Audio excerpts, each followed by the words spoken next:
Ever felt like you're walking on eggshells around your boss? One wrong move and boom, you're on their bad side. If this sounds familiar, you might be dealing with a narcissistic boss. Their constant need for admiration and lack of empathy can make the workplace feel like a minefield. But here's a secret weapon you might not have considered: strategic silence and not feeding their ego. It sounds simple, but it's incredibly powerful. Let's dive into a bit of history to see why this works. Think about the royal courts of ancient times. Kings and queens were surrounded by flatterers, courtiers who would say anything to gain favor. These rulers, often with massive egos, thrived on praise. But what about the advisors who were truly wise? They didn't just shower the monarch with compliments. They chose their words carefully. They offered honest, constructive advice, but they didn't engage in endless flattery. They understood that feeding an inflated ego only makes it bigger and more demanding. By withholding excessive praise, they maintained their own dignity and often gained more genuine respect from the ruler in the long run. They showed their value through competence, not by being a cheerleader. Now, let's bring this back to the modern office. Your narcissistic boss is like a modern-day monarch of their little kingdom. They crave attention and validation. Every project completed is not just a team success. It's a testament to their brilliant leadership. They expect you to be their biggest fan. The natural instinct is to give them what they want. You praise their ideas, you laugh at their jokes, you agree with everything they say. It feels like the safest route, right? But in reality, you're just feeding the beast. The more you praise them, the more they'll expect it. It becomes a cycle, and your own contributions get overshadowed. You become just another courtier, easily replaceable.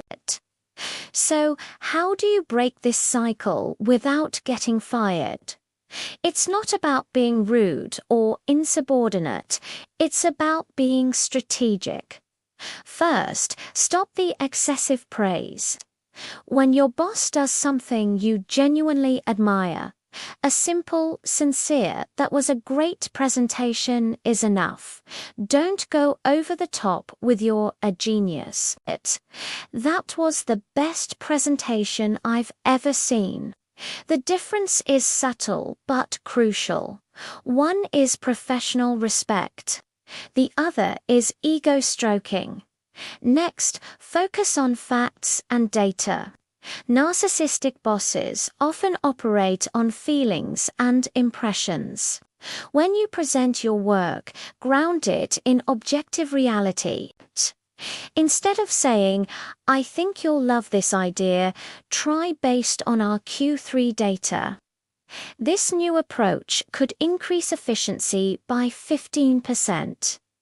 This shifts the focus from their personal approval to the measurable success of the work. You're not asking for their validation. You're presenting a business case.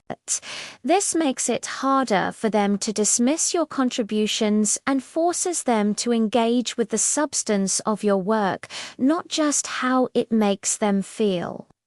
Another key tactic is to redirect group praise. When your boss tries to take all the credit for a team project in a meeting, you can subtly reframe it. A simple phrase like, "Yes, and the team really pulled together to make it happen." Sarah's data analysis was particularly crucial, can work wonders. It validates the boss's leadership role while also acknowledging the contributions of others. You're not challenging the boss directly, but you are creating a more accurate and inclusive narrative. This not only supports your colleagues, but also subtly chips away at the boss's ability to hog the spotlight. It's also important to set boundaries. Narcissistic individuals often have a poor sense of boundaries. They might call you after hours or expect you to drop everything for their latest whim. It's essential to professionally and politely enforce your limits. For example, I can definitely look into that first thing in the morning. Remember, this isn't about starting a war. It's about self-preservation and professional integrity. By not feeding your boss's ego, you're not trying to take them down. You're creating space for your own work and merit to shine through. You're shifting the dynamic from one of sycophancy to one of professional respect. Over time, your boss will start to see you as a competent, reliable professional who delivers results, not just someone who tells them what they want to hear. And in any workplace, that's the kind of reputation you want. It's a long game, but it's one worth playing for your career and your sanity. Thanks for watching. If you found this helpful, be sure to follow for more insights.